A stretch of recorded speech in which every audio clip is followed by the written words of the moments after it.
Good morning, everyone. We're still out traveling this week, and so we're at a new location again. But it's good to see each one today, and I'm looking forward to the comments that you give. Today we are on Isaiah chapter 10, and three lessons that we are looking to learn from the things in chapter 10. Chapter 10 is one of the longer chapters, as we've talked about, since we've gotten into this study. But there's a lot of interesting things that are here. And so let me just quickly lay out for you three things that I pulled out of the chapter. The first, starting in verse number 5 of the chapter, is that Assyria is also going to be judged. You know, God has spent a lot of time in chapters 7, 8, and 9 laying out to the children of Israel and the people of Judah the woe that is coming of the Assyrians and how they're going to destroy Syria and Israel and going to cause great turmoil in Judah and all of these things. But God is also going to come back in chapter 10 and say, but rest assured, Assyria is going to face her judgment as well. She's not going to believe that it's coming. She's not going to think that it's going to happen to her because she's so strong and so mighty and able to overcome all of these other enemies. But God is going to bring judgment upon her just as much as she did with, or as he did with the other nations.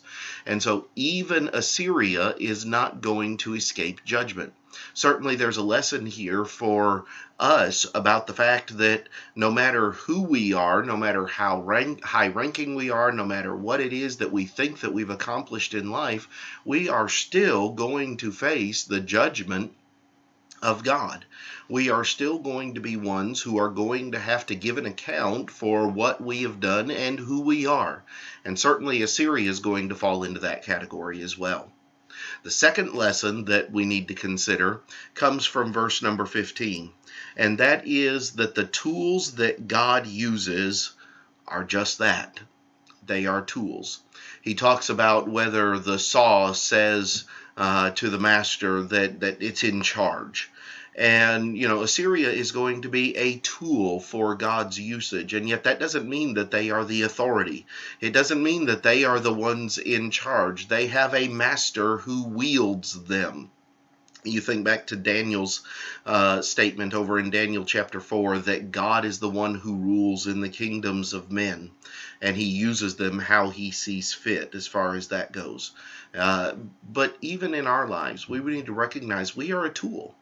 We are a tool for the service of God. We are a tool for the spreading of the gospel and the people of God. But that doesn't mean that we're in charge. It doesn't mean that we get to make the rules or that we get to be the ones who tell how it's going to be. We are simply a tool, a messenger by which that message gets accomplished. And we need to be sure that we remember and that we recognize that. The third lesson that I have is from verses 20 through 27, and that is the fact that there is hope. There's going to be a changeover here in chapter 10, and you're actually going to see this changeover extend, I believe, into chapter 11 as well.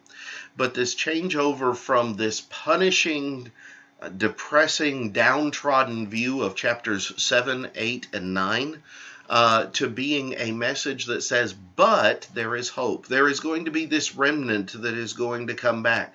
I'm going to alleviate the burden that Assyria is going to bring with her upon the backs of my people. And all of these things are going to be taken care of, and you will come out on the other side. Now, it's going to be a remnant. It's not going to be everybody, and it's certainly not going to be pleasant in the intermediary period of judgment, but a remnant will return, and I will still be with you. And certainly that's a positive message of hope for the people to latch on to, especially when you couple it with the fact that God says they will turn back to me. My people will turn back to me. Judah will turn back to me.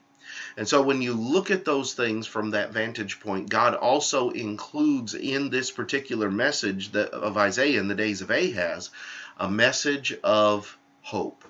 That Assyria is going to be judged, but also that a remnant will return and they will follow him.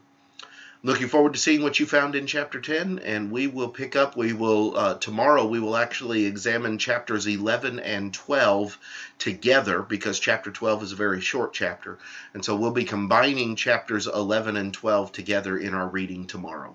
I hope you have a great day.